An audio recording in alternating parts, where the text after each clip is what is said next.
Bonjour à toutes et à tous, je m'appelle Tonton Musique, ah non c'est Tonton Zik, j'espère que vous allez bien. Aujourd'hui nous allons présenter les écouteurs de chez Apple, les AirPods Pro 2 en version USB-C, donc les tout derniers. Donc dans cette vidéo je vais présenter les caractéristiques techniques tout d'abord de ces petits écouteurs intra-auriculaires, puis je le présenterai dans tous ses aspects, je donnerai mon avis personnel et enfin on conclura par les plus et les moins objectif de ces écouteurs hors normes.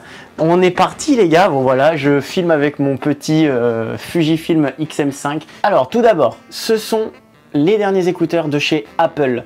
Donc ce sont des écouteurs intra-auriculaires, c'est-à-dire qu'on a un embout qu'on place à l'intérieur de l'orifice des oreilles. Donc ce sont des écouteurs bien sûr à réduction de bruit active, numérique, qui permettent de réduire le bruit environnant grâce à un système de microphone intégré. C'est assez incroyable, ça fonctionne très bien. Bien sûr, les écouteurs fonctionnent dans l'écosystème Apple de manière assez insane. Ils sont faits pour être utilisés avec des appareils Apple. Bien sûr, ils fonctionnent avec d'autres appareils non Apple, Android, mais forcément c'est moins bien. Pour les caractéristiques technique. Donc, le boîtier de recharge. Tac, j'espère qu'il va faire le focus. Voilà. Oh là, c'est stylé ça. Le boîtier de recharge pèse environ 51 grammes. Les écouteurs, hop là, je vous les sors. Alors, si j'y arrive... Ah, c'est dur comme ça. Par contre, il faut qu'il fasse le focus sur l'écouteur. Les écouteurs, du coup, pèsent 5,3 grammes. On est sur une autonomie annoncée des écouteurs seulement de environ 6 heures. Un peu moins, je pense, avec la réduction de bruit active enclenchée. Ça, c'est vraiment stylé. Parfait. Oh, le focus se fait rapidement. Hop là, vous savez quoi? Je vais les mettre, même si j'ai pas de son. Tac, tac, voilà. Ah, bah du coup, j'entends rien. Je vais quand même mettre... Hop là, voilà, pour m'entendre. J'ai mis le mode transparence. Donc, 6 heures annoncées. Avec le boîtier, on est à environ une vingtaine d'heures d'écoute. Un peu plus, mais c'est pas énorme. Il fonctionne en Bluetooth 5.3 avec les codecs AAC, SBC. Bon, il y en a beaucoup qui s'en foutent, mais j'aime bien le dire, c'est important. Donc, il y a la version Lightning, mais les derniers, du coup, sont en USB-C parce que Apple a dû passer tout simplement en connectique USB-C pour tous ces appareils, notamment avec les normes européennes. Ils étaient obligés, tout simplement. Bon, ben on va passer tout simplement maintenant au design. Alors, voilà, ici on voit la petite tige là en bas. On voit le petit pavé tactile pour augmenter et réduire le son. Les écouteurs sont jolis, ils sont bien faits, donc ils sont en plastique, mais c'est du plastique de bonne qualité et la qualité de fabrication est quand même assez importante. On n'est pas sur des écouteurs en mauvais plastoc, vous voyez ce que je veux dire ou pas? Alors ces écouteurs sont certifiés IPX4, donc ils sont résistants à la transpiration, à la poussière, non pas la poussière, à la pluie et aux éclaboussures. Sur le nouveau boîtier, le boîtier est résistant à l'eau et à la poussière. Donc il est, je crois, IPX64, si je dis pas de bêtises. Voilà, IPX54, pardon. Autant pour moi. Alors la nouveauté de ces Apple AirPods Pro 2, c'est qu'ils embarquent une nouvelle puce, la puce U2. Cette puce, à quoi elle va servir? Essentiellement, en fait, elle va servir essentiellement à avoir une très haute qualité d'audio avec le casque à réalité virtuelle de chez Apple, là, l'Apple Pro Vision. C'est tout. Voilà, c'est à peu près le seul changement. Parce que sinon, si on a quand même... On a le Dolby Atmos qui est vraiment, vraiment excellent. Moi, je ne l'utilise pas, mais c'est vrai qu'il est excellent.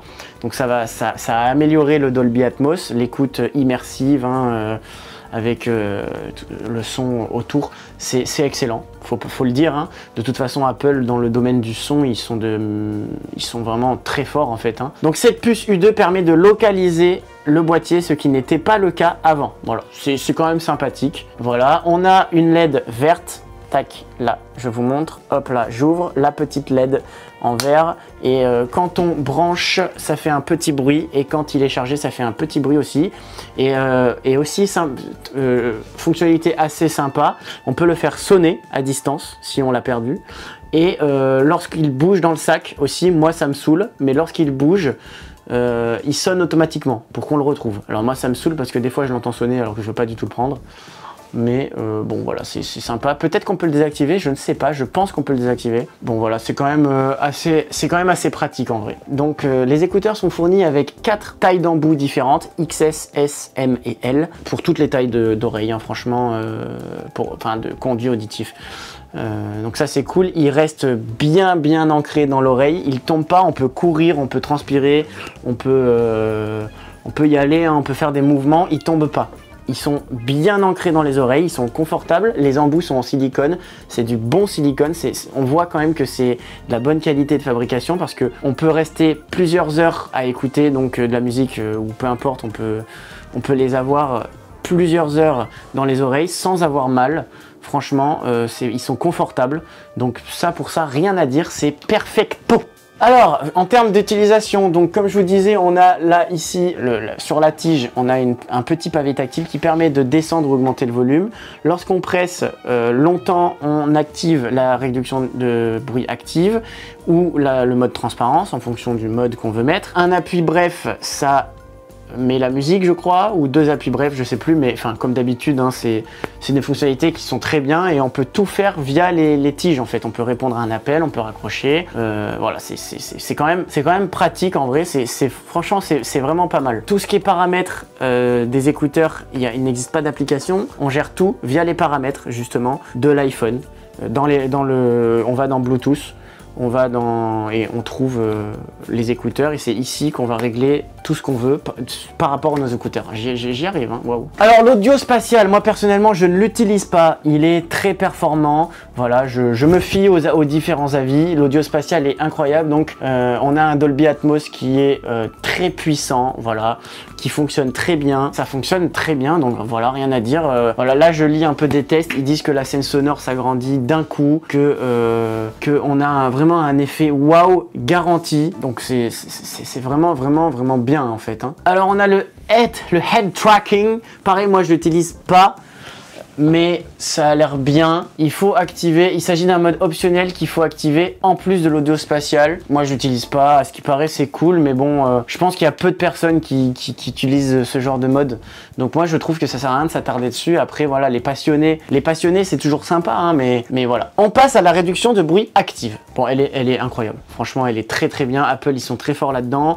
Les AirPods Max quand ils sont sortis c'était la meilleure réduction de bruit active au monde. Bon, rien que ça, ils ont détruit Bose. Bon, maintenant Bose ils se sont rattrapés, mais enfin voilà, la réduction de bruit active elle est excellente. Vous êtes dans un avion, dans un bus, peu importe, on n'entend plus rien. Franchement ça marche très bien, ça efface bien les graves et les médiums, peut-être un peu moins les aigus, mais ça marche super bien. Franchement c'est incroyable. Par exemple si vous êtes dans un endroit où il y a beaucoup de gens qui parlent autour, vous allez rien entendre, vous n'allez plus entendre les discussions autour. Donc c'est vraiment très bien. Le mode transparence, donc l'inverse, c'est-à-dire écouter le bruit environnant. Là je l'ai mis pour pouvoir entendre ma voix. Ça fonctionne très bien. Alors c'est pas aussi incroyable que les AirPods Max. Les AirPods Max, vraiment on a l'impression de ne plus avoir de casque, plus rien avoir sur la tête. C'est un peu pareil mais quand même un peu moins bien. Forcément hein, les écouteurs sont plus petits, donc ça marche un peu moins bien, mais c'est quand même limpide, hein. Les bruits sont très bien retranscrits, c'est incroyable, hein. On a tout ce qui se passe autour dans les écouteurs en fait et on n'a pas l'impression d'avoir d'écouteurs, du coup ça fonctionne très bien, c'est instantané. Alors maintenant on arrive à l'audio, la qualité audio. Bon, écoutez, sans être un connaisseur extrême, hein, je vais vous dire la qualité audio est excellente.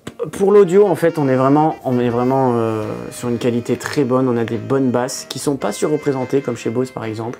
Les médiums sont très clairs, les aigus aussi sont super détaillés, très précis et ça fait plaisir. Il n'y a pas de sifflement, il n'y a rien. Vraiment, on peut écouter beaucoup de musique de manière agréable et tout type de musique. C'est une qualité, c'est la signature sonore de chez Apple de toute façon qui est appréciable en fait. C'est le computational audio, donc un espèce d'algorithme qui va travailler le son et ça fonctionne super bien. C'est hyper plaisant d'écouter de la musique avec même des films sur Netflix, même des séries, c'est hyper plaisant, ça marche bien, c'est trop bien. Et franchement, moi, je vous dis, c'est parmi les meilleurs écouteurs wireless, en tout cas, intra-auriculaires Bluetooth, parmi les meilleurs du monde. Voilà, Bose, dernièrement, ils ont sorti les tout derniers Ultra, comment ils s'appellent, les QC Ultra Earbuds, qui sont incroyables aussi, avec une qualité audio incroyable, avec un peu plus de basse, hein, bien poussé sur les basses. Mais en fait, les Apple, si tu as un iPhone, si tu as des appareils Apple, bah c'est mieux hein, quand même, c'est mieux par rapport à l'écosystème, c'est mieux finalement, et la qualité audio est très bonne. Donc voilà, ne pas hésiter à partir là-dessus en fait. Hein. On a des bons micros pour parler en conférence et tout ça, c'est correct, c'est pas incroyable, ça reste des micros d'écouteurs, ça fonctionne très bien. Il y a une technologie qui permet de capter la voix de manière plus efficace lors d'appels téléphoniques ou en visio. Donc il y a une réduction de bruit appliquée par rapport au son environnant, ça marche plutôt bien, c'est pas mal. Donc on est sur une autonomie. Alors l'autonomie, on est sur une autonomie de 6 heures, un peu moins si on active l'ANC, 5h30. Le boîtier, lui, peut tenir un peu plus de 20 heures. La charge complète des écouteurs, c'est 2 heures dans le boîtier, et la charge complète du boîtier, c'est pareil, c'est à peu près 2 heures. On peut le recharger en MagSafe. Alors, les différences entre le Lightning et l'USB-C. Bah en fait, les seules différences, c'est le port et la connexion multipoint qui est améliorée. Il est passé du coup, le nouveau boîtier USB-C, il est passé en norme IP54, donc maintenant il est résistant à l'eau et à la poussière, ce qui n'était pas le cas avant. Et c'est tout, et du coup il est compatible avec l'Apple Vision Pro, et c'est tout ce qui les différencie, c'est la seule chose. Sinon c'est la même qualité audio, c'est la même réduction réactive, il y a tous les fonctionnements, Dolby Atmos, tout ça, tout est pareil, voilà, vraiment. Donc au final il n'y a pas grand chose qui change. Hein. Si vous avez la version Lightning, ça sert à rien de passer sur celle-là, sauf si vous avez le casque à réalité virtuelle, mais ça m'étonnerait puisqu'il coûte 4000 balles, je crois, hyper cher. Alors le nouveau boîtier, il est sorti à 279 € USB-C, alors que le Lightning était à 300. Donc ça, c'est cool aussi. Voilà, maintenant mon avis personnel. Bon, mais moi, je surkiffe, j'adore ces écouteurs. Ils sont trop pratiques, ils sont beaux, ils sont élégants, ils sont de bonne qualité, ils ont une qualité audio qui est incroyable. Et voilà, que dire, moi j'aime trop ces écouteurs, et franchement, j'ai quasiment rien à dire dessus, quoi. On va venir au plus et au moins. Alors, tout d'abord, les plus.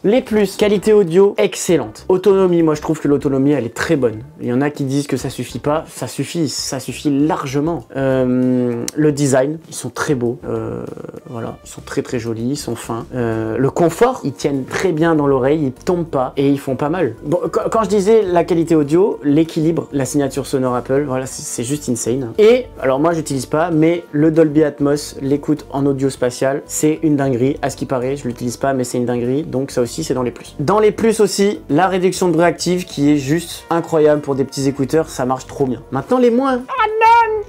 Les moins, très peu de fonctionnalités sous Android, mais en même temps, bon, on les comprend, hein, c'est un appareil Apple, on les comprend. Dans les moins, je dirais quand même la qualité de micro, mais en même temps, c'est difficile de faire mieux, mais la qualité de micro pourrait être quand même meilleure. Bon, après, voilà, faut pas non plus leur en demander trop, c'est des petits écouteurs. Dans les moins, je dirais aussi, je dirais aussi que c'est dommage de pas avoir la possibilité de régler tout simplement l'équilibre. La caméra a surchauffé, elle s'est éteinte. Allez, c'est pas grave. Donc j'en étais à où? J'en étais à tout simplement les points négatifs, mais finalement il n'y en a pas tant que ça parce que ce sont des excellents écouteurs. Voilà, je pense que j'ai à peu près tout dit. N'hésitez pas à me dire dans les commentaires à donner des infos que je n'ai peut-être pas dit, des infos importantes d'après vous. Toujours est-il que si vous avez des appareils Apple, partez là-dessus parce que c'est juste incroyable. C'est juste des écouteurs qui sont vraiment excellents. Alors vous pourrez faire encore mieux avec par exemple des codecs. Si on avait du aptX adaptative ou du aptX, je sais même plus comment ça s'appelle, mais en gros pour avoir une compression encore moins, pour avoir une qualité audio encore plus incroyable, on n'a pas ça. On a que les codecs classiques AAC, SBC. C'est comme ça. C'est vrai que ça serait bien, mais Apple fait le choix de ne pas faire ça. C'est un choix et ça plaît puisque tout le monde adore ces écouteurs. Hein. Donc voilà, à voir un peu comment ça évolue plus tard avec les prochaines générations. Mais toujours est-il que c'est trop bien, voilà. Et voilà. Moi, je suis très content. J'espère que vous avez apprécié cette vidéo. Si c'est le cas, n'hésitez surtout pas à liker, à commenter, à donf, à vous abonner, bien sûr, les gars. Abonnez-vous. Bientôt 600 abonnés, ça fait plaisir un maximum. Je suis vraiment content, en ce moment je suis actif et puis voilà, moi je vous fais des énormes bisous. N'hésitez pas à rejoindre mon serveur Discord aussi si vous voulez venir discuter. Il est plus du tout actif, mais bon voilà, je lance une bouteille à la mer, hein, comme on dit.